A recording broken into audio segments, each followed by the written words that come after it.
Hi hello எல்லாருக்கும் வணக்கம். Welcome back to my channel. நீங்கள் பார்த்து மிஸ்டர் எஜுகேட்டர். இன்னைக்கு நம்ம என்ன பார்க்க போகிறோம்னா 12th standard physics first lesson electrostatic. அதுலேருந்து நம்ம இது ஆரம்பிக்க போகிறோம்.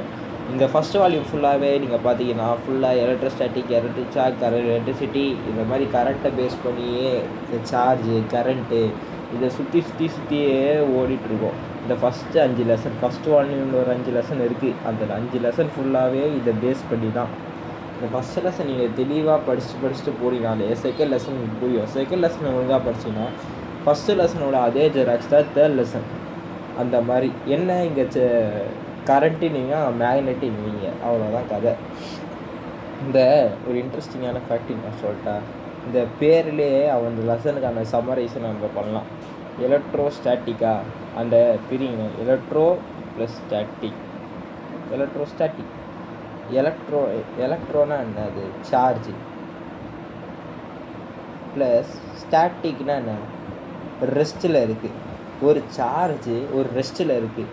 இதுதான் எலக்ட்ரோஸ்டாட்டிக். அதாவது ஒரு சார்ஜர் ஒரு ரெஸ்ட்டில் இருக்கும்போது அது எப்படிலாம் அது பிஹேவ் பண்ணும் ஒரு கண்டக்டரில், செமி கண்டக்டரில், அதை பற்றி படிக்கிறது தான் இப்போ அந்த லெசனு. அவ்வளோதான், வேறு எதுவுமே இல்லை. இது ஒரு குழப்பத்துக்கு ஒன்றுமே இல்லை. இது அவனே நீங்கள் மென்ஷன் பண்ணியிருக்கலாம் புக்லேயே. இது அவங்களே எங்கே மென்ஷன் பண்ணி இப்போ பாருங்கள் லைனில்.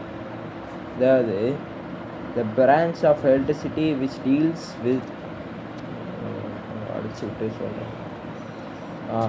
The branch of electricity which deals with the stationary charge is called electrostatic. அதாவது இது என்ன மாதிரி ஒரு இடம்னா, எலக்ட்ரிசிட்டியை ஸ்டேஷ்னரினா என்ன? அது ரெஸ்ட்டு, அது சும்மா இருக்குது ஒரு இடத்துல. Charge is called electrostatic. அதை பற்றி படிக்குதான்ப்பா அந்த லெசனு. இது அவ்வளோ குழப்பிக்கிற அளவுக்கு அவ்வளோ டஃப்பான லெசன் கேட்டால் கிடையாது. ஆனால் அந்த லெசன் கொஞ்சம் பெரிய லெசன். ஒரு 70 பேஜ் கிட்ட கிச்சு போகும் இந்த லெசனு. இது உங்களோட ஃபஸ்ட்டு மிட்டமில் எலக்ட்ரோஸ்டாட்டிக்ஸ் அண்ட் கரண்ட் எலக்ட்ரிசிட்டி இந்த 2 லெசன் தான் மேக்ஸிமம் வைக்க வாய்ப்பு இருக்குது. ஏன்னா அந்த 2 லெசன் ஒரு பெரிய லெசன். கான்செப்டுவல் வைஸாக ரொம்ப பெரிய வாஸ்டான கான்செப்ட்ஸ் இருக்கும். ஆனால் ரொம்ப ஈஸியான கான்செப்ட்ஸ் எல்லாமே. எப்படின்னா ஒரு சிம்பிளான கான்செப்ட்ஸ் இதில் நிறையவே இருக்குது. ஆனால் அதை சீக்கிரமாக கொண்டு போகணும் நம்ம. ஏன்னா மிட்டம் நெருங்கிடும் சீக்கிரம். இன்ட்ரடக்ஷன் பார்ட்னா என்ன? எலக்ட்ரோஸ்டாட்டிக்லேயே எதுக்குப்பா இன்ட்ரடக்ஷன்? எல்லாம் ஒரு பெரிய இது இல்லை. அதெல்லாம் நீங்கள் படித்து தெரிஞ்சுக்கிட்டாலே இது புரிஞ்சுக்கலாம். எல்லாமே ஒரு சிம்பிளான கான்செப்ட்ஸ்.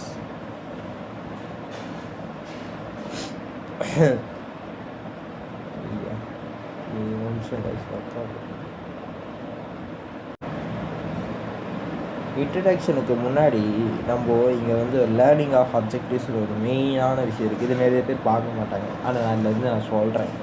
இதில் ஒரு முக்கியமான விஷயம் ஒன்று இருக்குது. என்னவென்றால் ஃபஸ்ட்டு இதை நீங்கள் historical background of electricity and magnetism இதுலேருந்து கொஷின் வராது. Role of electrostatic force and day to day இதுலேருந்து வராது. கூலும்ஸ் லா ஆஃப் சூப்பர் இது முக்கியம். அதை மார்க் பண்ணிடுவோம். அப்புறமா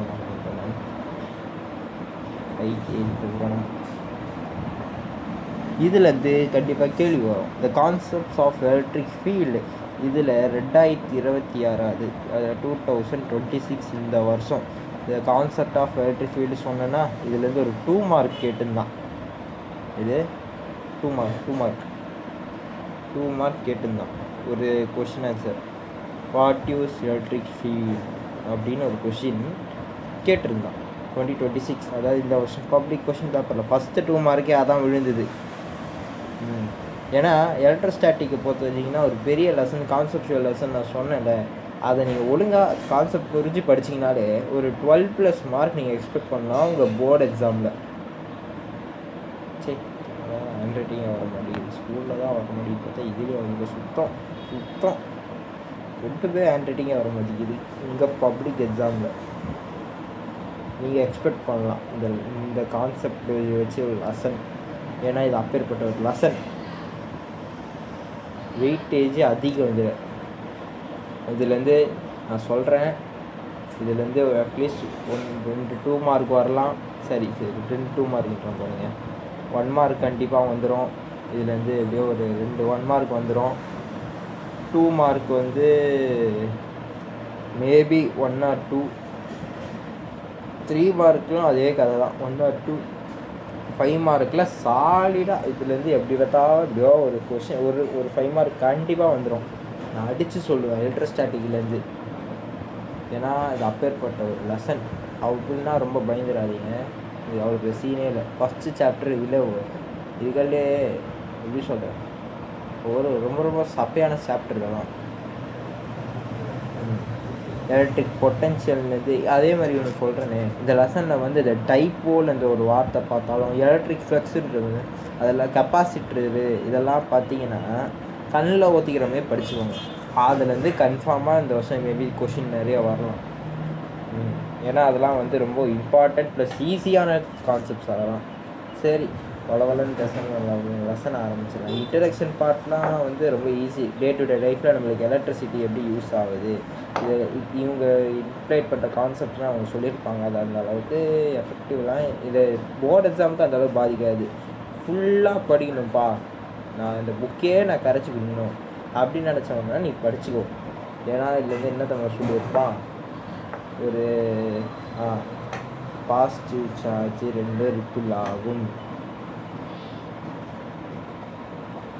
அதே மாதிரி ஆப்போசிட் சார்ஜ் ஒன்று ப்ளஸ்ஸு இன்னொன்று வந்து மைனஸ்னால் நான் அட்ராக்ட் ஆவேன். இதை தான் அவன் சொல்லியிருப்பான். இதை தான் மாற்றி மாற்றி இந்த இன்ட்ராக்ஷன் பார்ட் ஃபுல்லாக சொல்லியிருப்பாங்க. அதில் வேறு ஒரு சின்ன சின்ன எக்ஸாம்பிள்ஸ் கொடுத்துருப்பாங்க. நம்ம சின்ன வயசில் பண்ணது தான் வேறு என்ன இருக்கும், ஸ்கேலை கல்லை தேய்ச்சி இங்கே பாடுற பேப்பர் ஓட்டுறது நான் பெரிய மெஜிஷியன் அது மாதிரிலாம் சொல்லி தெரிஞ்ச மெர்சல் படம் வந்த காலத்துலலாம் நான் பண்ணி திட்டுவாங்கின கதைகள்லாம் உண்டு. அதெல்லாம் நான் இப்போ சொல்ல விரும்பலை. நம்ம ஸ்ட்ரெயிட்டாக லெசனுக்குள்ளே போயிட்டோம். முன்றால்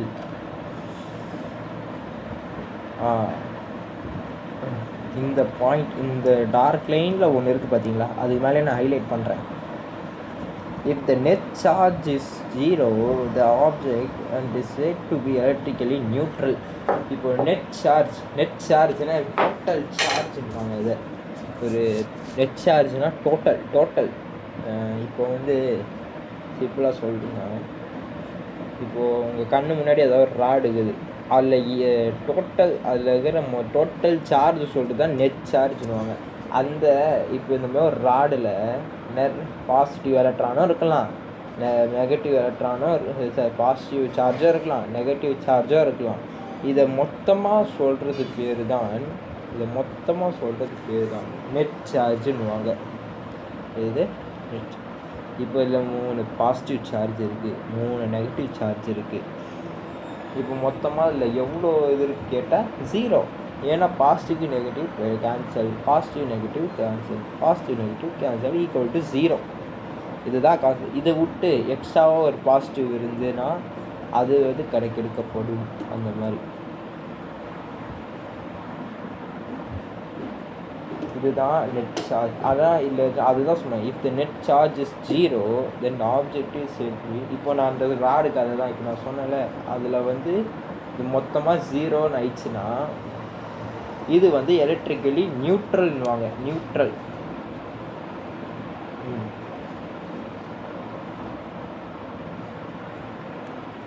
இவங்க தான் எலக்ட்ரிக்கலி நியூட்ரல்.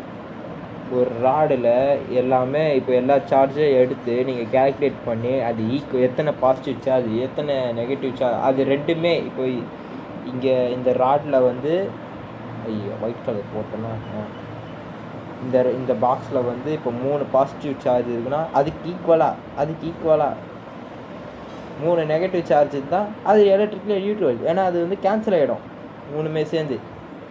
அவ்வளோதான் அது கதை. இதுதான் நெட் சார்ஜ். நெட் டோட்டல் சார்ஜை கால்குலேட் பண்ணி அது மூலமே உங்களுக்கு 0ன்னு ஆன்சர் கிடச்சால் அது எலக்ட்ரிக்கலி நியூட்ரல். இது வந்து நீங்கள் நோட் பண்ணி வச்சுக்கோங்க, மைண்டில் ஒரு ஓரமாக எங்கே ஒட்டி வச்சுக்கோங்க. அவ்வளோதான். இது அந்த அளவுக்கு பெருசாக இம்பேக்ட்லாம் தராது.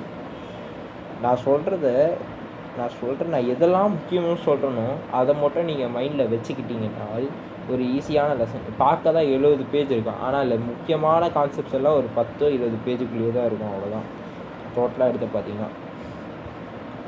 ஃபஸ்ட்டு என்ன சொல்லுவாங்க, எலக்ட்ரிக் சார்ஜ்னால் இந்த universe the most object in the universe are made up எல்லாம் பொருளும் இங்கே ஒரு அணுவால் தான் உருவாக்கப்பட்டது.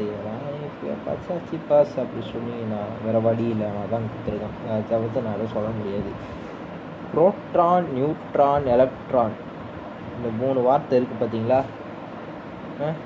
புரோட்டான், எலக்ட்ரான், நியூட்ரான் என்ன தெரியுமா யாருக்காவது? நான் சொல்கிறேன். Proton, electron, neutron. Proton means as a positive charge. Neutron means neutrally charged. பாசிட்டிவும் இருக்கும், நெகட்டிவ். இப்போ நான் சொன்ன அந்த ராடு கடை தான். அந்த ராட்டில் வந்து ஒரு 2மே ஈக்குவலாக இருக்கும். பாசிட்டிவும் ஒரு 10 இருக்குன்னா நெகட்டிவும் அதில் 10 இருக்கும். அதான் neutron. Electron means minus, negative charge. அதுதான் சார்ஜ். இந்த 3 சார்ஜ் தான் இந்த யூனிவர்ஸில் இருக்குது சொல்கிறாங்க. அதுக்கு நிறைய ஃபண்டமெண்டல் குவான்டிட்டிஸ்லாம் இருக்குது, அதெல்லாம் பார்ப்போம். அதுக்கு SI unit, note the point. இது 1 மார்க்கில் அப்படி ட்விஸ்ட் பண்ணி கேட்டாலும் அவன் தான் கேட்பான். ஒரு சப்பியாக தான் கேட்பான், ஒன்றா கேட்கலாம் பாருங்க. அதான் நம்ம ஈஸியாக ஆன்சர் பண்ணிட்டு போய்கிட்டே இருக்கலாம். இதுனா SI unit of charge is coulomb.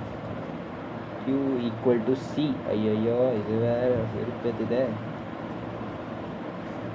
Q equal to C, coulomb. அது சொல்லுவாங்கள்ல, அதான்.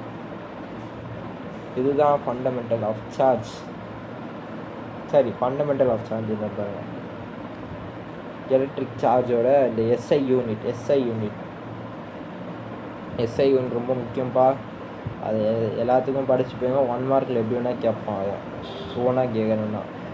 கன்சர்வேஷன் ஆஃப் சார்ஜ்னால் இப்போ நான் சொன்னேன்ல, ஒரு ராடு எடுத்தோ இல்லை நம்ம ஸ்கேல் எடுத்து நம்ம தள்ள தேய்க்க போது அங்கே ஒரு சார்ஜ் கிரியேட் ஆகும் ஒரு ரப் பண்ணுறதுனால.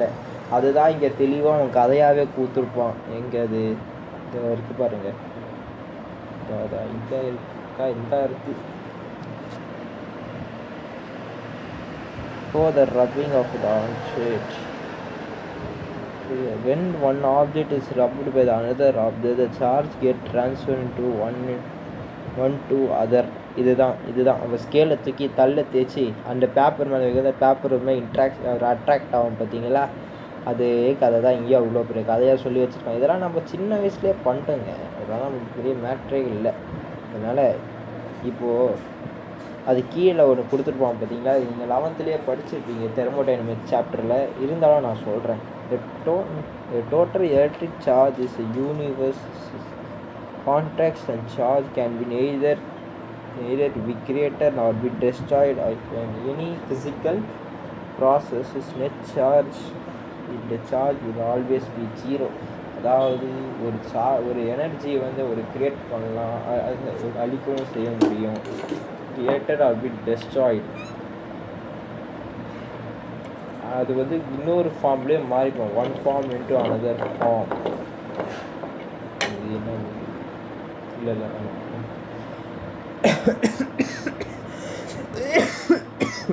Sorry guys. The total electric charge in the universe constant charge can be neither created or be. Charge வந்து நம்ம உருவாக்கவும் முடியும், அழிக்கவும் முடியும். அது யாருந்த ஃபிசிக்கல் ப்ராசஸில் போனாலும். ஆனால் அது மாறிவிட்டால் அதோட டோட்டல் சார்ஜ் என்னன்னா 0. மேபி உங்களுக்கு இது தெளிவாக இல்லாமல் இருக்கணும். இப்போ நான் சிம்பிளாக சொல்கிறேனே, ஒரு சார்ஜை என்னால் கிரியேட் பண்ண முடியும், அழிக்கவும் முடியும். கரெக்டாக முடியாது. அது வேணால் அது வந்து இப்போது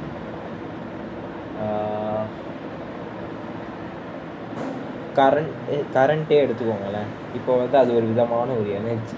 அந்த எனர்ஜியை நம்ம வந்து கிரியேட் பண்ண முடியும். அது வந்து இன்னொரு ஃபார்மில் வேணால் மாற்றலாம். இப்போது கரண்ட்டு சுவிட்சை தட்டினா ஹீட்டர் தண்ணி சூடாகுதா? ஆமாம், அந்த மாதிரி தான் இந்த கதை. இப்போ வந்து ஒரு எனர்ஜியை நம்ம வந்து இன்னொரு விதமாக வேணால் மாற்ற முடியும், பட் அதை அழிக்க முடியாது. இதுதான் இந்த பேராவோட அர்த்தமே. ஒரு எனர்ஜி நம்மளால் க்ரியேட் பண்ண முடியும். அதை அழிக்க முடியாது, பட் அது வந்து வேறு ஃபார்மில் வேணால் மாறிட்டே இருக்கலாம். இப்போ கரண்ட்டு ஹீட்டாக மாறும், அந்த மாதிரி ஒரு ஹீட்டு கரண்ட்டாக மாறும். இப்போ விண்ட் எனர்ஜி எலக்ட்ரிசிட்டியாக மாற்றுவாங்க, அந்த மாதிரி. அதுதான் இருக்கிறதுலே இருக்காது. பட் இதுலேருந்து கொஷின்ஸ் ஒன்றா கேட்டால் அந்த அளவுக்கு முக்கியம் இல்லை. பட் இதுக்கப்புறமா இருக்கான் பார்த்தீங்களா இவன் குவான்டைசேஷன் ஆஃப் சார்ஜ். இவன் ரொம்ப ரொம்ப முக்கியமானவன்.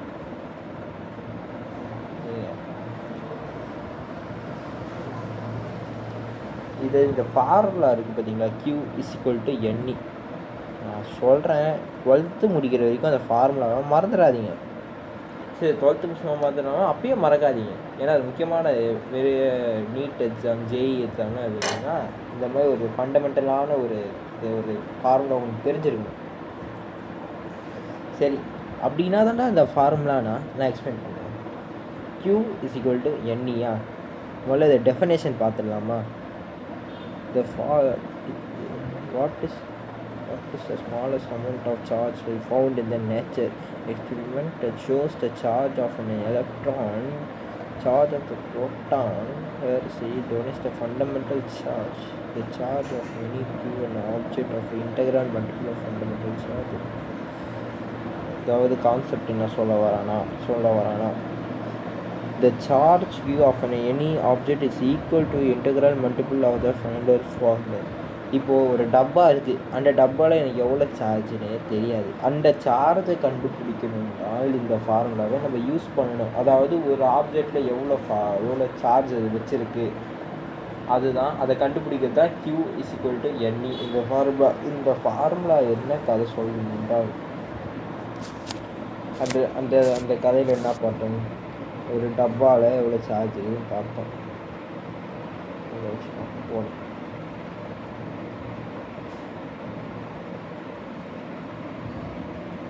ஏன் வரல, இதை வந்துடுச்சுல கைஸ், ஒரே நிமிஷம் அப்படியே இருக்கேன். Q = NE இதெல்லாம் ஃபார்முலா. இப்போது இதை சிம்பிளாக நான் எக்ஸ்பிளைன் பண்ணுறேன் பாருங்க. Q அப்படின்றால் என்னதுன்னா, Q வந்து சார்ஜு, அந்த இதில் எவ்வளோ சார்ஜ் வச்சுக்கணும். என்னன்னா நம்பர் ஆஃப் எலக்ட்ரான். ஈனா அவனுக்கே தெரியும், பேர்லேயே இருக்குதப்பா, எலக்ட்ரான் மீன் மேலே மைனஸ். ஐயோ, இதுதான் பார்க்காத. இந்த ஃபார்முலாவை இப்படி தான், இதான் எக்ஸ்ப்ளனேஷன் இந்த ஃபார்முலாவுக்கு. ஸோ நான் அதை ட்ரப் பண்ணிடுறேன்.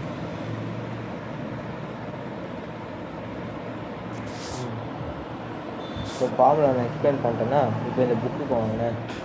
இப்போ புக்கில் என்ன சொல்ல வரான் அவன், the charge Q on any object equal to the charge Q on any object. இப்போ இந்த டப்பாவில் எதுவுமே சார்ஜ் எதாவது இருக்குனால், டப்பாவில் இந்த மாதிரி ஒரு சார்ஜ் இருக்குனால் on any object டப்பா that equal integral and multiple of integral multipleன்றாங்க. இன்டெகிரலே காணும்னா கிடையாது, அதெல்லாம் அந்த அர்த்தம் கிடையாது. இன்டெகிரல் மல்டிபிள்னா நம்பர் ஆஃப் எத்தனை வேணா இருக்கும். இப்போ சார்ஜ்னா 1 2 இருக்கும். இப்போ நீங்கள் ஒரு பொருளை ஏதாவது மெட்டல் அயன் பாடி எடுத்தாலே அதில் 100க்கு 100 அதுக்கு மேலேயே எவ்வளோ சார்ஜ் இருக்கும். அதான் integral and multiple of number of electron present in the box. இதுக்குள்ளே எவ்வளோ எலக்ட்ரான் ப்ரெசன்ட் இந்த பாக்ஸ், இந்த டப்பாவில் இந்த டப்பாவில் எவ்வளோ எலக்ட்ரான் நெகட்டிவ் சார்ஜ் இருக்கோ அதை பொறுத்து தான் அந்த எவ்வளோ சார்ஜ் இருக்குது என்ன நம்ம கண்டுபிடிக்கலாம்.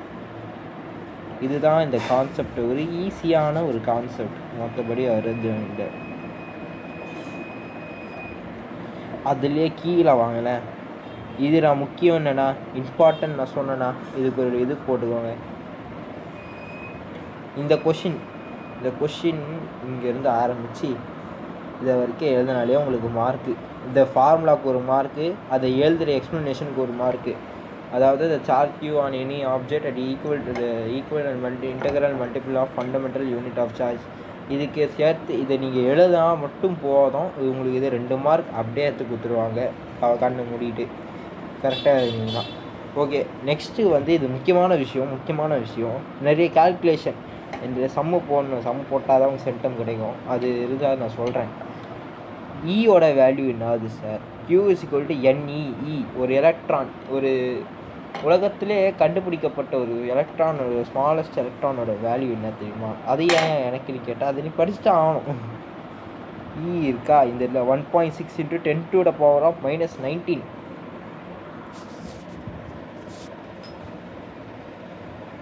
1.6 × 10⁻⁻19 பவரில் மைனஸ் இருக்குது.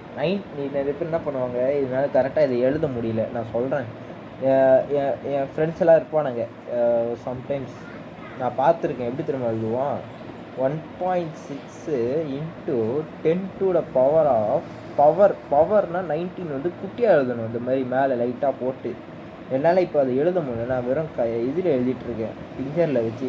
ஃபோன் இது 1.6 × 10⁻⁻ கீழே எழுதி வச்சுருவான் 19. இப்போ அப்படின்னா பார்த்தா மொத்தமாக தப்பு, அதுமாதிரி எழுதக்கூடாது.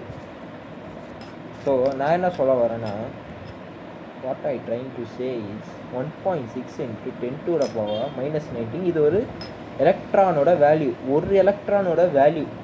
இதை நினச்சி பயப்படுறாங்க, ஐயோ இதை வச்சு எப்படா சம் போகுதுன்னா ஈஸி, நான் சொல்லித்தரேன். நிறைய ட்ரிக்ஸ் எல்லாம் இருக்குது இதில். Physics is most craziest subject. சரி,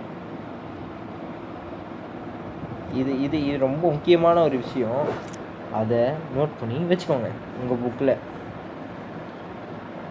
ஓகே, இப்போ நெக்ஸ்ட்டு போனீங்கன்னா எக்ஸாம்பிள் 1.1. இட்ஸ் வெரி இம்பார்ட்டன்ட், நான் சொல்ல மாட்டேன்.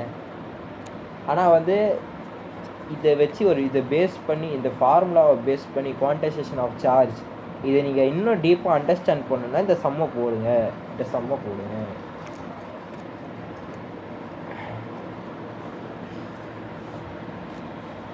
இந்த சம்மில் என்ன சொல்ல, calculate the number of electron in the coulomb of negative charge. அதாவது என்ன கேட்குறேன்னா, சிம்பிளாக சொல்லிட்டா, நம்பர் ஆஃப் எலக்ட்ரான் எவ்வளோ இருக்குது, அதாவது ஃபார்முலாலே இருக்குது. Q = NE. ஃபார்முலா n தானே number of electron.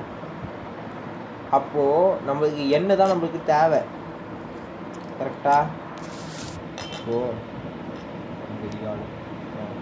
Q = NE அப்பா ஃபார்முலா உனக்கு என்ன தான் நம்மளுக்கு தேவை. அப்போது அக்கார்டிங் டு மேத்தமெட்டிக் இங்கே தான் மேக்ஸ் யூஸ் ஆகுது. n இங்கே வச்சுக்கிட்டு இந்த ஈயை கீழே இறக்கிடலாமா, Q/E. நம்மளுக்கு தான் ஏற்கனவே எலக்ட்ரானோட வேல்யூ என்னன்னு தெரியுமே, 1.6. நீங்கள் அதை அழிச்சிடுறேன், ஸ்பேஸ் பத்தலை. மினிமைஸ் பண்ணிக்கலாமா? மினிமைஸ் பண்ணால் உங்களுக்கு தெரியுமா? தெரியலையா? அது எனக்கே தெரியலையா. இருங்க, நான் இங்கே எழுதுறேன். Q = NE. அதை எண்ணெய் மட்டும் இப்படி வச்சுக்கிட்டு Q/E எழுதிடுவேண்ணா. n = Q என்ன வந்தது, 1 தானே சொன்னால் அவன் கொஷினில். ஆமாம், நான் என்ன பண்ணுறேன், 1 இங்கே வச்சுட்டு 1.6 × 10⁻⁻19. எப்படிக்கா 1.6 நான் இது 1 வச்சு டிவைட் பண்ணணும்னா டிவைட் பண்ணணும். இது அதுதான் உங்களுக்கு மேக்ஸ் தெரிஞ்சிருக்கணும் ஒழுங்காக. அது மேக்ஸ் உங்களுக்கு ஒழுங்காக தெரிஞ்சிருக்கும். சூப்பர்ப்பா, ஒழுங்காக போட்டுருங்க. தெரியாதவங்க தெரிஞ்சுக்கோங்க, நான் பார்த்துட்டேன், நான் வீடியோ போடுறேன் அதுக்கேற்ற மாதிரி. உங்களுக்கு என்ன ஆன்சர் இருக்கும்? ஐ திங்க் 6.25 × 10⁻19 16 சம்திங் வரும். ஓகே, அது இப்படி தான். அது இப்போது ஒரு சம்மை எடுத்திங்கன்னா ஃபிசிக்ஸை சொல்கிறேன், அவன் என்ன கேட்டிருக்கான் ஃபஸ்ட்டு நம்ம யோசிக்கணும். இது நிறைய பேருக்கு இப்போ கன்ஃபியூஸ் பண்ணிப்பாங்க. சம்மை பார்த்தானே பிடிக்காதுன்னு அப்படிலாம் ஒன்றும் கிடையாது. இது calculate the number of electron. முதல்ல கொஷினை பாருங்கள். Calculate the number of electron 1 coulomb of negative சார்ஜ்னு கேட்டிருக்கான். கொஷினை பார்த்து பதறாமல் ஃபஸ்ட்டு அவன் என்ன கேட்டிருக்கான்னு பாருங்கள். அதுக்கு ரிலேட்டடான ஃபார்முலாவை நம்ம யோசிங்க. அதில் இப்போ வந்து நம்ம படித்த கான்செப்ட்டுக்கு அதுக்கு ரிலேட் ஆக தான் போகிறாங்க. எஸ் ரிலேட் ஆயிடுச்சுன்னா அந்த ஃபார்முலாவை முதல்ல எழுதுங்க. Q = NE. அப்போது நான் என்ன கேட்டுருவேன், calculate the number of electron. நான் ஃபார்முலாவே நான் சொல்லி கொடுத்துட்டேன். Qனா என்னது, சார்ஜ். என்னன்னா நம்பர் ஆஃப் எலக்ட்ரான். Eனா ஒரு எலக்ட்ரான். அப்போது நம்பர் ஆஃப் எலக்ட்ரான் வேணும்னா அந்த எண்ணெய் மட்டும் இப்படி வச்சுக்கிட்டு மிச்சதை ஈக்குவலுக்கு அந்த சைடு கொண்டு போக அவன் தான் அதே தான் பண்ணியிருக்கான். அப்போ வந்து Q/, அப்போ 1/1.6 × 10⁻19 நான் சொன்ன மாதிரி 6.25 × 10⁻18 டெசிமல் பாயிண்ட்டு மறக்கக்கூடாது. ஏன்னா decimal points match a vital role in maths as well as physics. கெமிஸ்ட்ரியாகவும் இருக்குது, சொல்யூஷன்லாம் அப்படி தான் இருக்கும் அந்த லெசன்லாம். சரி, இப்போது இதை நம்ம சால்வ் பண்ணிட்டோம். அடுத்தது வாங்கலேன், கூலும்ஸ் லா. எப்பா இது ரொம்ப ரொம்ப இம்பார்ட்டண்ட்டான இதுப்பா. கூலும்ஸ் லாலாம் விட்டுறாதீங்க. கூலும்ஸ் லா வந்து ஒரு பேசிக். இதை ஃபார்முலா இருக்குது பார்த்தீங்களா, K × Q1 Q2/R² × R12.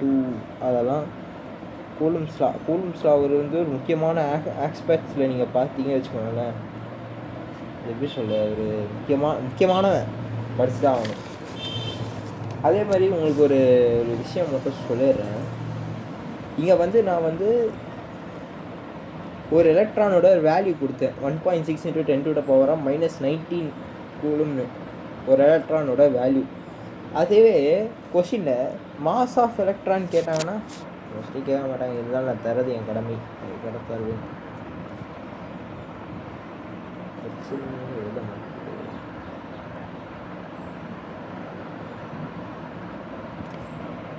Mass of electron என்ன யாருக்காவது தெரிஞ்சால் கமெண்ட்டில் சொல்லுங்க. ஆனால் அதுக்கு முன்னாடி நான் எழுதுறேன், ரெக்கார்டு கிளாஸ் இது. மாஸ் ஆஃப் எலக்ட்ரான் மீன்ஸ் ஒரு எலக்ட்ரானோட எடை எவ்வளோ கேட்குறேன். அது நான் என்ன வேல்யூனா 9.10 × 10⁻−31. அவ்வளோ குட்டியானது, அவ்வளோ எடை கம்மியானது. குட்டியாது இடம் பத்தல எனக்கு. 9.10 × 10⁻−31. இதுதான் அதோட சைஸ். இதெல்லாம் பேசிக். நான் இப்போ சொன்னதை வந்து ரீகால் பண்ணிக்கிறேன். என்னென்ன பேர் மறந்துடுவீங்க. 10 minutes ஒன்ஸ் நீங்கள் ரீகால், நீங்கள் படிக்க போதும் சரி எதோ ஒன்று ரீகால் பண்ணிட்டே வாங்க. அப்போ தான் உங்கள் பிரெயினில் எப்போ கேட்டாலும் அது மைண்டே நிற்கும். ஃப்ரீ அட்வைஸ் கேட்டால் கேளுங்க, கேட்டிப்போங்க. பேசிக் ப்ராப்பர்ட்டியில் என்ன பார்த்தோம், ப்ரோட்டான் இருக்குது, எலக்ட்ரான் இருக்குது, நியூட்ரான் இருக்குது. சரி, ப்ரோட்டான், எலக்ட்ரான், நியூட்ரான் கரெக்டாக தான் சொன்னேன். இந்த 3 விஷயம் ஞாபகம் வச்சா போதும். கன்சர்வேஷன் ஆஃப் சார்ஜை பற்றி நான் என்ன சொன்னேன், டோட்டல் சார்ஜ் இந்த யூனிவர்ஸ் மேஜராக அக்யூரேட். அது நம்ம தான் உருவாக்க முடியும், பட் அதை அழிக்க முடியாது. ஆனால் அந்த எனர்ஜி வேறு ஃபார்மாக வேறு ஃபார்மாக வேணால் போகும். அதுதான் அதுக்கான அர்த்தம். குவான்டைசேஷன் ஆஃப் சார்ஜ் என்ன சொன்னேன், Q = NE. அந்த ஃபார்முலா, அதாவது ஒரு ஆப்ஜெக்ட் எடுத்திங்கன்னா டப்பாவில் எவ்வளோ சார்ஜ் இருக்குது, அதை வந்து ஒரு நெகட்டிவ் நம்பர் ஆஃப் எலக்ட்ரானையும் அதை வச்சு தான் எவ்வளோ சார்ஜ் இருக்குன்னு கண்டுபிடிக்கும். Q = NE. Qனா என்னது, சார்ஜ், ஈக்குவல் டு என்னென்னா number of electron present in the object. ஈனா எலக்ட்ரான். இதை ஃபார்முலா போட்டிங்கன்னா கண்டுபிடிச்சிடலாம். அதுவே ஒரு E = ஒரு எலக்ட்ரானோட வேல்யூ என்னன்னு கேட்டாங்கன்னா 1.6 × 10⁻−19 இங்கே இருக்குது. இதெல்லாம் அவங்க புக்ஸ் வாங்கிட்டீங்கன்னா இருந்தால் மார்க் பண்ணி வச்சுக்கோங்க, இல்லைனா வந்திருக்கமா மார்க் பண்ணி வச்சுக்கோங்க. சார்ஜ் ஆஃப் த எலக்ட்ரானும் அதுதான், சார்ஜ் ஆஃப் த ப்ரோட்டானும் அதுதான். எலக்ட்ரான் வரும்போது மைனஸில் போட்டுக்கணும், ப்ரோட்டான் வரும்போது ப்ளஸில் போட்டுக்கணும். அவ்வளோதான் கதை. ஓகே, அதுக்கப்புறமா நம்ம இது ஒரு சம்மு ஒன்று பார்த்தோம். And next concept is Coulomb's லா. நல்லா, Coulomb's law.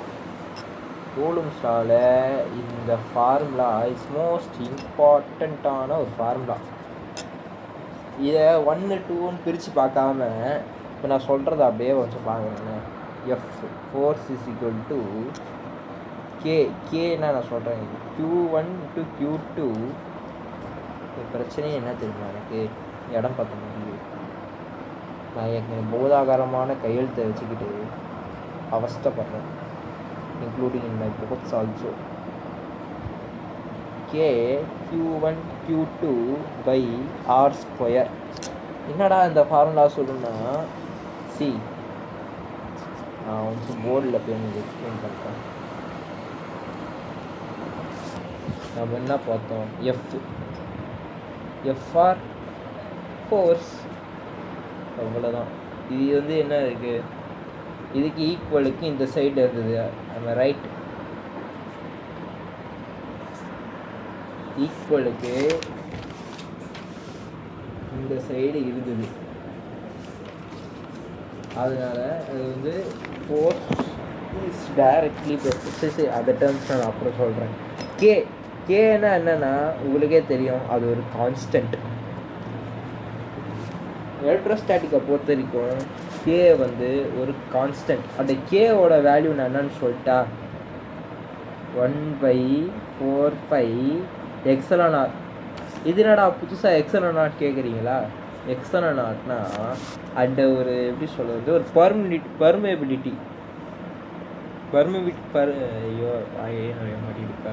பர்மிட்டிவிட்டின்னுவாங்க. Permittivity of free space. ஒரு எலக்ட்ரான், புரோட்டான், ஒரு நியூட்ரானால் ஒரு இடத்துக்குள்ளே இப்போது நுழைய முடியறதுக்கான ஒரு எபிலிட்டி கொடுக்க பேர் தான் இது எக்ஸலனாட்னுவாங்க. அது வந்து நான் சொல்கிற மாதிரியே நீங்கள் சிம்பிளாக ஞாபகம் வச்சு படிச்சிங்கன்னா இது ரொம்ப ஒரு ஈஸியான கதை. எக்ஸலனாட்ன்றது ஒரு பர்மிட்டிவ் ஆஃப் ஃப்ரீ ஸ்பேஸ். ஒரு இடத்துல இப்போ ஒரு எலக்ட்ரானால் ஒரு இடத்துல நுழைய சொல்கிறதுக்கு பேர் தான் இந்த எக்ஸலனாட்டை அவங்க டினோட் பண்ணுவாங்க. பார்த்தீங்களா, இதுக்கே ஒரு வேல்யூ இருக்குப்பா. ஓகேங்களா, அப்பா வேல்யூனா 9 × 10⁻⁻19 தான் இதோட வேல்யூ. 1/4πε0 இதை கால்குலேட் பண்ணியிருக்காங்க. நீங்கள் கூட 4 × 3.14 இந்த எக்ஸலனாட்டுக்கு அவங்க ஒரு வேல்யூ வச்சுருப்பாங்க, வேல்யூ ஆஃப் ஃப்ரீ ஸ்பேஸ். இது வந்து மாறும் ஒன்று. இந்த எக்ஸலனாட் சொன்ன பார்த்தீங்களா, இந்த இடம் சொல்லுங்க. இந்த கேவோட வேல்யூ சொன்னா k = 1/4πε0. இதுக்கோட வேல்யூ நான் சொன்னேன் 1/4πε0க்கு 9 × 10⁻⁻19. ஆனால் இது எப்படா நீ 9 × 10⁻19 கேட்டிங்கன்னா அவங்க கால்குலேட் பண்ணிக்கிறாங்க. 4 × எழுத மாட்டேங்குது, அவ்வளோதானே எழுதுது. 4 × 3.14 இந்த எக்ஸலனாட் என்னடா வேல்யூ கேட்டிங்கன்னா சொல்கிறேன். எக்ஸலனாட் என்ன சொன்னேன், பர்மிட்டிவ் ஆஃப் ஃப்ரீ ஸ்பேஸ்ன்னு சொன்னேன். அதாவது காற்றுல வந்து ஒரு வேல்யூ இருக்கலாம், தண்ணியில் ஒரு வேல்யூ இருக்கலாம். அதை பொறுத்து இது பண்ணி தான் ஒரு அப்ராக்சிமேட்டாக ஒரு வேல்யூ வருங்க. 9 × 10⁻⁻19.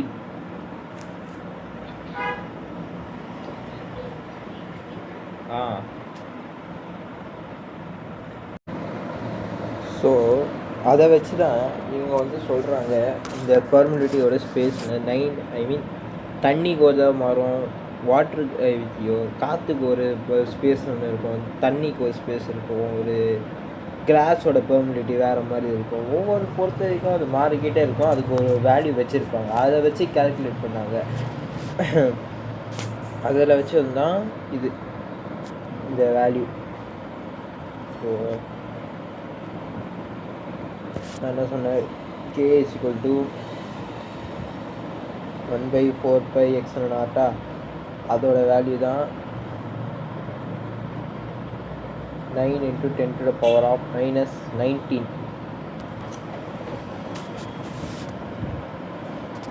இதுதான் கான்செப்ட். இவ்வளோதான் கான்செப்ட்.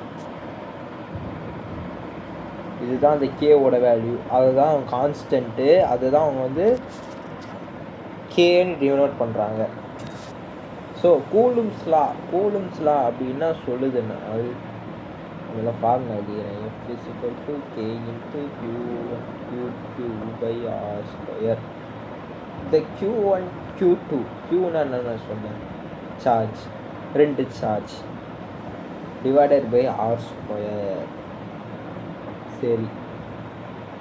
சரி இப்போ எதுக்கு சம்மந்தமே இல்லாமல் கூலும் யாரு, கூலும்ஸ் லா இப்போ எதுக்கு இந்த ஃபார்முலா? அதெல்லாம் கேட்டிங்கனால் சொல். ஓகே, கூலும்ஸ் லா. கூலும்ஸ் என்ன சொல்லுதுன்னா, இப்போ இங்கே ஒரு சார்ஜ், நீங்கள் இது டயக்ராமை பாருங்கள் ஒன்ஸ் அகெயின் எல்லோரும். ஒன்ஸ் அகெயின் டயக்ராம் எல்லாம் பாருங்கள். இப்போது இந்த Q1 Q2 இப்படி ஒரு 2 சார்ஜ் இருக்கா. இந்த சார்ஜ் வந்து இந்த Q1 Q2 தான் இந்த ஃபார்முலாவில் இருக்குது. Q1 Q2 இந்த ரெண்டுத்துக்கும் இந்த ரெண்டு சார்ஜுக்குள்ள டிஸ்டன்ஸ் தான் R. அதுதான் சொல்லியிருக்கேன். அதோட வந்து பெர்மிட்டிவ் இந்த லைனை நீங்கள் படிங்க. In 1786 the Coulomb deduced that the expression of the force between the two charges, இந்த ஃபோர்ஸ் இந்த ரெண்டு சார்ஜுக்கு உள்ள வந்து ஃபோர்ஸு. இப்போ இங்கே ஒரு பாசிட்டிவ் சார்ஜ், இங்கே ஒரு பாசிட்டிவ் சார்ஜ், இந்த ரெண்டுத்துக்கும் நடுவில் இருக்க ஃபோர்ஸை கண்டுபிடிக்கிறதுக்கு தான் இந்த ஃபார்முலா கூலும் டிரைவ் பண்ணியிருக்காரு. அதாவது நான் என்ன சொன்னேன், எலக்ட்ரோஸ்டாட்டிக்னாலே ஸ்டேஷ்னரியாக இருக்க சார்ஜை பற்றி தப்பா நீ படிக்க போகிற சொன்னேன்னா, இங்கே ஒரு பாசிட்டிவ் சார்ஜ், இங்கே ஒரு பாசிட்டிவ் சார்ஜ் இருக்கா. இப்போ இதை பற்றி என்ன சொன்னேன், இந்த நடுவில் வந்து இவ்வளோ கேப் இருக்குது, அதில் வந்து எவ்வளோ ஃபோர்ஸ் ஆக்ட் ஆகுது தான் இதோட கதையே. அதுக்கு தான் இந்த ஃபார்முலா. எஃப்னா force is equal to permittivity of the free space, அதாவது கே கான்ஸ்டன்ட். ஃப்ரீ ஸ்பேஸில் இன்றைக்குமே கான்ஸ்டன்டோட வேல்யூ 9 × 10⁻⁻⁻18 நான் சொன்னேன்னா, அந்த கேவோட வேல்யூ போட்டு 1/4πx0 அதை நீங்கள் படிப்பீங்க அந்த ஃபார்முலா பற்றியே. இப்போ நீங்கள் அடுத்து அதான் இப்போ இம்பார்ட்டன்ட் ஆஸ்பெக்ட்ஸ் ஆஃப் கீழே கூலும்ஸ்லாம் இருக்கா, அதில் நீங்கள் படிப்பீங்க. நான் முன்கூட்டியே இதெல்லாம் சொல்லி வைக்கிறேன். ஓகே, இதை டிரைவ் பண்ணுறதுக்கு தான் இப்போ வந்து இதில் Q1 Q2 ஏன் இங்கே போட்டிருக்காங்கன்னா, ஃபஸ்ட்டு சார்ஜ் வந்து செகண்ட் சார்ஜ் மேலே எவ்வளோ இம்பேக்ட் கிரியேட் பண்ணுது, எவ்வளோ ஃபோர்ஸ் அது கொடுக்குது. அதே மாதிரி செகண்ட் சார்ஜ் ஃபஸ்ட் சார்ஜ் மேலே எப்படி சொன்னீங்கன்னா, இப்போ வந்து Q1 வர இடத்துலனா அதாவது F21 equal to F minus of F12 according to Newton's third law. அந்த மாதிரி F21 equal to minus of பிரச்சனை இடம் பத்தலை ஓரமாக இதுதான் F21 equal to minus of F12. இதுதானே கதை. அப்போது ஃபஸ்ட்டு சார்ஜ் செகண்ட் சார்ஜ் மேலே எவ்வளோ இம்பேக்ட் இருக்குது, அதே மாதிரி செகண்டு வந்து எவ்வளோ ஃபஸ்ட்டு மேலே இம்பேக்ட் தருதுதான். அப்போது வந்து ஃபஸ்ட்டு செகண்ட் மேலே இம்பேக்ட் தருதுன்னா, அப்போது வந்து F21 equal to K Q1 Q2 R². ரெண்டுத்துக்கும் நல்ல இருக்க டிஸ்டன்ஸை ஸ்கொயர் பண்ணுறாங்க. 2னா 4, 4னா 16 அந்த படி. இப்போ வந்து இது வந்து ஏன்ப்பா R∗, அது டெரிவேஷனில் வரும், நான் சொல்கிறேன். அது ஒரு வெக்டார் ப்ராப்பர்ட்டி.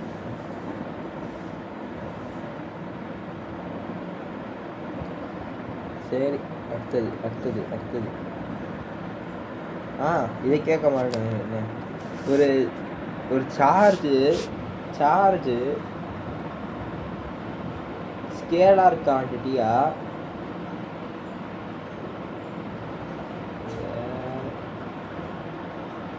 சொல்லுங்க, ஸ்கேலார் குவான்டிட்டியா ஆர் வெக்டார் குவான்டிட்டியா? Yes, obviously it's a scalar quantity. Vector சொன்னவங்கன்னா தம்பி கொஞ்சம் ஒழுங்காக படி, அவ்வளோதான். ஸ்கேலாருக்கும் வெக்டாருக்கும் போல டிஃப்ரென்ஸ் தெரிஞ்சுக்கோங்க, அப்புறம் அதுக்கு ஆன்சர் பண்ணுங்கள். இப்போ நான் சொன்னது அதே கேட்குறேன். K = 1/4πx0 நான் சொன்னதெல்லாம் இருக்கா? எஸ். இது important aspects of Coulomb's law. இது வந்து ஒரு கொஸ்டின் நினைக்கிறேன் ஆக்சுவலி. இது ஆமாம், இது வந்து ஒரு 5 மார்க் கொஸ்டின். இது எத்தனை பாயிண்ட்? 1 2 3 4 5 வந்து 2 டிவிஷன்ஸ் 6 7 8 பாயிண்ட் இருக்கா? அதில் நீங்கள் ஏதாவது 5 பாயிண்ட் கரெக்டாக எழுதினீங்கன்னா உங்களுக்கு போர்டு எக்ஸாமில் இதில் வந்து 5 மார்க். இந்த கொஸ்டின் கேட்டானா important aspects of Coulomb's law. அதுக்காக ஸ்கூல் எக்ஸாமில் தான் நிறைய கேட்டிருக்கேன். இதை போர்டு எக்ஸாமில் பார்த்ததையும் கேட்கல. இந்த வருஷம் கேட்டானா டெஸ்ட்டானா கேட்க வாய்ப்பு இருக்குது. எல்லோரும் படிச்சுக்கோங்க. ஃபஸ்ட்டுலேருந்து படிக்கிறவன் எல்லாத்தையும் உட்காந்து படிச்சிரு. இப்பயே ஈஸியாக சொல்கிறேன். ஓகே, கூலும்ஸ் லா என்ன சொல்லுது முடிச்சு பாருங்களேன். கூலும்ஸ் லான்னு ஒரு கொஷின் 2 மார்க்கில் கேட்டால் வச்சுக்கோங்களேன். இதை எழுதுங்க. Coulomb's law state that electrostatic இங்கேருந்து இங்கேருந்து இங்கே எழுதிட்டு அப்படியே மேலே வந்து இதை மார்க் பண்ணிக்கோங்க. இந்த ஃபார்முலாவும் இந்த பாயிண்ட் நான் சொன்ன இந்த ஒரு பாயிண்ட் எழுதிட்டிங்கன்னா உங்களுக்கு 2 மார்க் 2 மார்க்கில் கேட்டேன்னா what is Coulomb's law or define Coulomb's law அந்த மாதிரி கொஸ்டின் கேட்டானா Coulomb's law state that electrostatic force is directly proportional to the product at magnitude of two points charge and inversely proportional to the square distance between them. அதாவது என்ன சொல்கிறான்னா Coulomb's லா எதை state பண்ணுதுன்னா இது வந்து எலக்ட்ரோஸ்டாட்டிக் ஃபோர்ஸ் பிட்வீன் அதாவது இந்த சார்ஜுக்கும் நடுவில் இருக்க ஃபோர்ஸு அது அப்புறம் வந்து magnitude of property magnitude of 2 charge 2 சார்ஜோட அளவையும் மேக்னிடியூட்னா அளவு அதானே ஆமாம் பாயிண்ட் அதோட அளவையும் அது ரெண்டுத்துக்குள்ளே இருக்க டிஸ்டன்ஸை வந்து inversely proportional to square of the distance இந்த டிஸ்டன்ஸ் இருக்குது பார்த்தீங்களா அது ஸ்கொயர் பண்ணிக்கிறாங்க. அப்போ தான் அது எவ்வளோ ஃபோர்ஸ் இம்பேக்ட் கிரியேட் பண்ணுறது அதை கண்டுபிடிக்க முடியும். அதை பற்றி சொல்கிறது தான் கூலும்ஸ். இந்த 5 மார்க்கு வந்து இம்பார்ட்டண்ட் ஆஸ்பெக்ட்ஸ் ஆஃப் கூலும்ஸ். இதில் வந்து ஃபஸ்ட்டு பாயிண்ட் ஈஸியாக படிச்சிங்களா, அதாவது ஃபார்முலா என்ன இருக்கோ அதை நீங்கள் தியரிட்டிக்கலாகவே எழுதிங்கன்னா அதான் ஃபஸ்ட்டு பாயிண்ட் ஈஸியாக இதை வந்து படிச்சுக்கோங்க. இது போர்டை அவங்க கேட்டால் எழுதுங்க. இது ஒன்று. நெக்ஸ்ட்டு வாங்க the force of the charge Q2 is exerted by charge 1 and lies along a line. The joining of the two charge at the unit vector at the point of Q1 shows the figures opposite direction. இப்போ நான் சொன்ன கதையை எப்படி repeat எடுத்துருக்கான். இப்போ நான் சொன்னல Q1 Q2 மேலே எக்ஸெப்ட் ஆகுதுன்னு. இதுவே Q2ல இந்த சைடு சார்ஜிங் ஃபோர்ஸ் வந்து அவன் அதை தான் சொல்கிறான். இப்போ வந்து F12 ஆகிடுமா, இந்த சைடில் இருந்து சொன்னா அவன் F21 சொன்னான், இந்த சைடு வந்தால் இது F12. அவ்வளோதான் கதை. அதை தான் இங்கே சொல்லியிருக்கான். அதை நீங்கள் இப்போ பெருசாக அதில் தான் சொல்லுங்கள் -12 சொல்லியிருக்கேனா இங்கே for every action equal opposite reaction நான் கூட சொன்னேனே. F21 equal to Newton's law படி third law minus of F hand ரைட்டிங்காக வர மாட்டேங்குது.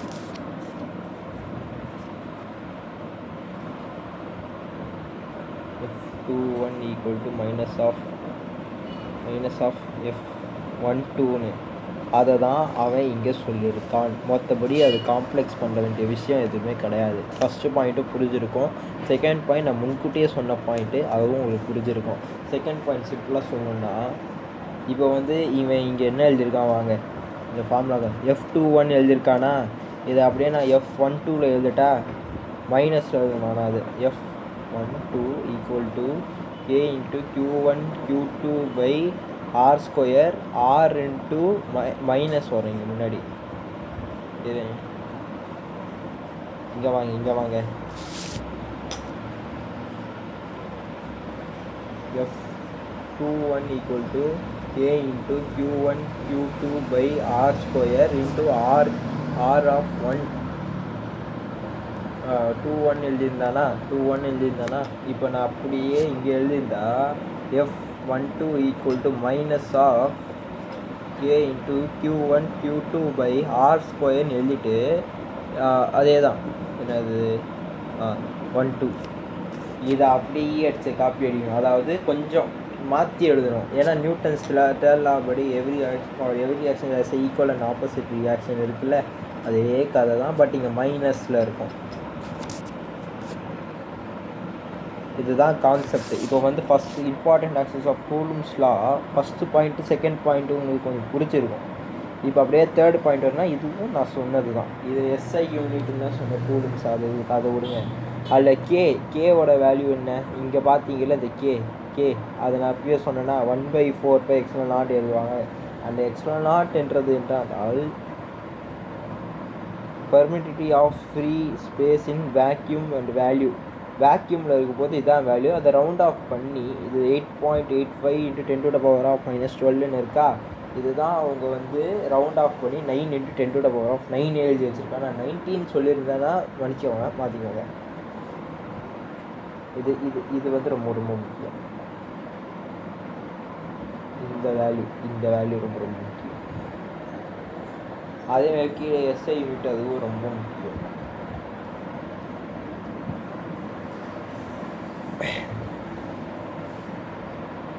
அதோட மேக்னிடியூடை கால்குலேட் பண்ணுறது தான் இந்த fourth point. The magnitude of the electrostatic force between the two charges, the 1 coulomb charge separated distance from 1 calculate. அதாவது இவன் ஒரு சம மாதிரி புரிஞ்சுப்போமே. இப்போது ரெண்டு சார்ஜ் இருக்குது, இங்கே ஒரு ப்ளஸ் சார்ஜு, இங்கே ஒரு ப்ளஸ் சார்ஜு. அதுக்கு வந்து டிஸ்டன்ஸ் வந்து 1 மீட்டர் அவனே கொடுத்துட்டான். அப்போ இதுக்கு நான் சம்மு போடுறேன்னு வச்சுக்கோங்களேன். இப்போது அவன் ஃபோர்த்து பாயிண்ட் என்ன சொல்ல வரான் நான் சொல்கிறேன். சரி, ஃபோர்த்து பாயிண்ட் என்ன சொல்ல வரான்னா, இங்கே ஒரு ப்ளஸ் சார்ஜ், இங்கே ஒரு ப்ளஸ் சார்ஜ், இது ரெண்டுத்துக்கும் உள்ள டிஸ்டன்ஸ் வந்து 1 மீட்டர். இப்போது நான் ஃபார்முலா போட்டால் K × Q1 Q2/R², இவ்வளோதான் கதை. இது ரெண்டுத்துக்கும் அந்த சார்ஜோட வேல்யூ வந்து 1 அவன் தான் கொடுத்துருக்கான். இப்போது இந்த ஃபார்முலாவில் திரும்ப நான் சப்ஸ்டியூட் பண்ணுறேன். என்ன பண்ணுறேன்? சப்ஸ்டியூட் பண்ணுறேன். கீழே சப்ஸ்டியூட் பண்ணுறேன் பாருங்கள். F = Qவோட வேல்யூ என்ன? 9 × 10⁻⁻⁻9 சொன்னேன்னா இன்ட்டு அது வேல்யூ என்ன? Q1ஓட வேல்யூ என்ன? 1. Q2ஓட வேல்யூ என்ன? 1. இப்போ ஆர் டிஸ்டன்ஸ் எவ்வளோ இருக்குது? 1 மீட்டர் அப்பார்ட் ஆகுதா? அப்போ 1 மீட்டரை நான் 1, அப்போ வந்து 1² தானே. R²னா 1² தானே. ஆர்னா டிஸ்டன்ஸு, ஆர்னா 1, அப்போ R²னா 1². இப்போ 9 × 1 × 1 9. 9 1ஆல் டிவைட் பண்ணோன்னா 9 தான். 9 × 10⁻⁻9 தான் ஆன்சரு. இவ்வளோ தான் கதை. இல்லைன்னா அவ்வளோ இது கஷ்டம் இருக்குது. அதை தான் அவன் இப்படி சொல்லி வச்சுருக்கான். வேறு எதுவும் இல்லை. இப்போ 4 பாயிண்ட்டு சிம்பிள் இங்கேயே முடிஞ்சு. 5வது பாயிண்ட் வாங்க. இந்த SI unit of coulomb vacuum கேவோட வேல்யூ எடுத்து எழுதிட்டு Q1 Q2 இந்த medium of permittivity of between the 2 point charge, acceleration at the point and other vacuum relative permittivity. இந்த இடத்துல ஒரு முக்கியமான ஒரு கான்செப்ட் சொல்லிட்டா, ரிலேட்டிவ் பெர்மிட்டிவிட்டி ஒன்று படிச்சிங்களா? எக்ஸலன்0ன்னு. அண்ட் பர்மிட் அந்த force between the point charge given by அவன் ஒரு கொடுத்துட்டான் F12 சொல்லிட்டு. இப்போ 2 சார்ஜ் இருக்குப்பா, இது 1 இது 2. அப்போனால இது வந்து ஃபோர்ஸால் எக்ஸ்டெண்ட் ஆக போகுது சொல்லிட்டு இந்த மாதிரி இந்த எடுத்து இந்த மாதிரி கொடுத்துருக்கான். அப்படியே தள்ளி வாங்க. சின்ஸ் எக்ஸலன்0 இது வந்து கிரேட்டர் தேன் பெர்மிட்டிவிட்டி. இது பாருங்கள், தெரியுதா? இது permittivity, the force between the 2 point charge, the medium of other the vacuum. இப்போ வந்து ஒன்று தண்ணியில் இருக்குது, ஒன்று காற்றுல இருக்குது வச்சுக்கோங்களேன். ரெண்டு vacuum we defined as a relative permeability the given medium. இப்போ வந்து இப்போ ஒரு எக்ஸலன்0 ஒரு வேல்யூ வந்து வாட்டர், இன்னொன்று எக்ஸலன்0 ஒரு வேல்யூ வந்து ஏர். அப்படி இருந்தீங்கன்னா இது எப்போ நான் கண்டுபிடிக்கிறது கேட்டிங்கன்னா கண்டுபிடிக்கலாம். எக்ஸலன்0 இங்கே நோட் பண்ணிக்கோங்க. இதை போட்டு தான் ஆன்சர் கண்டுபிடிக்கணும். இப்போது எக்ஸலன்0 போட்டு மேலே ஏர் பை வாட்டர். இப்போ அந்த எக்ஸலன்0 இந்த எக்ஸலன்0 நான் ஒரு எக்ஸாம்பிள் சொன்னேன். ஒன்று ஏரில் ஒன்று இருக்குது, இன்னொரு சார்ஜ் வந்து வாட்டரில் இருக்குன்னா அப்போ இதை போட்டு கண்டுபிடிக்கணும். பெர்மிட்டிவிட்டி ஆஃப் ஏரில் வந்து எக்ஸலன்0 = 1 இருக்கும். பெர்மியபிலிட்டி வந்து காற்றுல ஏர்.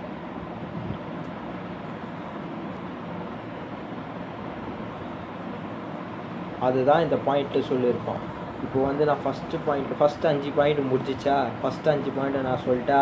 ஃபஸ்ட்டு வந்து கூலம்ஸ் லாவை அப்படியே டெஃபினேஷன் எடுத்து அதெல்லாம் அது coulomb directly proportional to the both charges and inversely proportional to the square distance between them அது சொல்லி முடிச்சானா.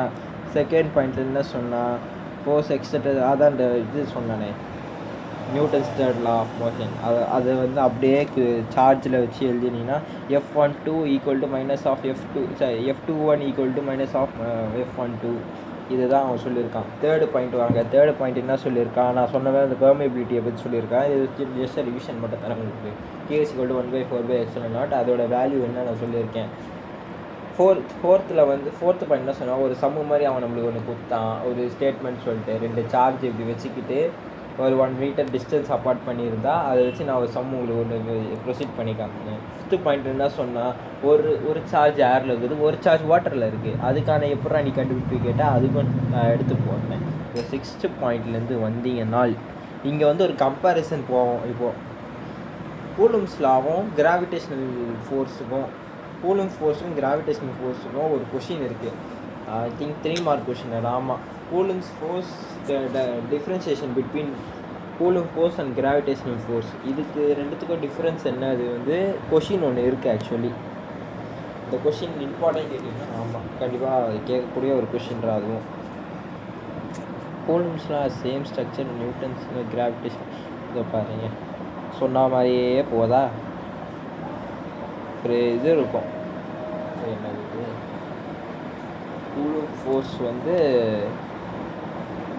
ஐ திங்க் ஸோ நீங்கள் 11th கிராவிடேஷனில் படிச்சிருப்பீங்களா, அந்த யூனிவர்சல் லா ஆஃப் கிராவிடேஷன் அந்த லெசனில் ஒரு ஃபார்முலா இருக்குமே. Well F is equal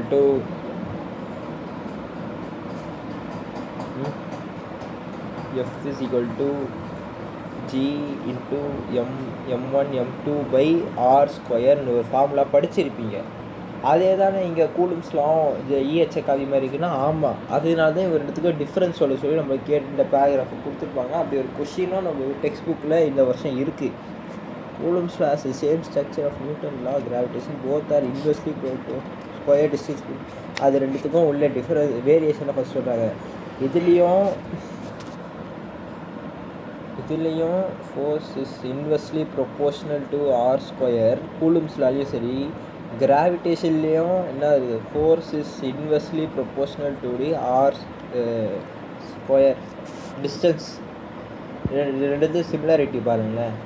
Coulomb's லாலையும் டிஸ்டன்ஸு தான் இன்வெர்ஸ்லி ப்ரொபோர்ஷனலாக இருக்கும், கிராவிடேஷன்லேயும் இன்வெர்ஸ்லி ப்ரொபோர்ஷனலாக டிஸ்டன்ஸாக தான் இருக்கும். கரெக்டாக? இதுதான் ஒன்று சொல்லியிருக்கோம். Between the particle and electrostatic force is directly proportional product of the magnitude of the two. இது ரெண்டுத்துக்கும் உள்ள ஒற்றுமையை முதல்ல சொல்கிறாங்க. இப்போது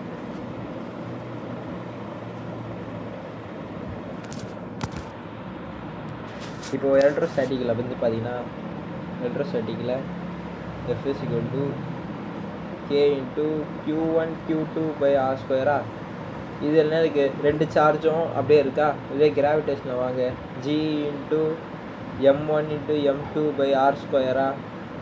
இது ரெண்டும் ஒன்றா இருக்குது பார்த்தீங்களா. இங்கே Q1 Q2, இங்கே வந்து ரெண்டு சார்ஜை பற்றி பேசுகிறேன், இங்கே ரெண்டு மாஸை பற்றி பேசுகிறேன் கிராவிடேஷனில் பொறுத்த வரைக்கும். அதே மாதிரி இங்கே வந்து K ஒரு கான்ஸ்டன்ட், ஆனால் கிராவிடேஷனுக்கு G ஒரு கான்ஸ்டன்ட். ஆனால் இதில் டிஃப்ரென்ஸ் வந்து பார்த்தீங்கன்னா டிஃப்ரென்ஸே இல்லை, இது ரெண்டு சிமிலாரிட்டி தான். இங்கேயும் the inversely proportional to the distance, இங்கேயும் inversely proportional square of distance, அங்கேயும் inversely square of the distance. இல்லை ஒரு மாற்று கருத்துமே இல்லை. ஆனால் இங்கே என்ன டிஃப்ரென்ஸ் இருக்குது பார்த்தீங்கன்னா, டிஃப்ரென்ஸ் இங்கே கான்ஸ்டன்ட்டு வேல்யூன்னு ஒன்று இருக்குல்ல. ஜியோட வேல்யூ என்ன, gravitation 6.67 into 10 to the power of, அதுக்கு மேலே எனக்கு தெரிஞ்சு 10 to the power of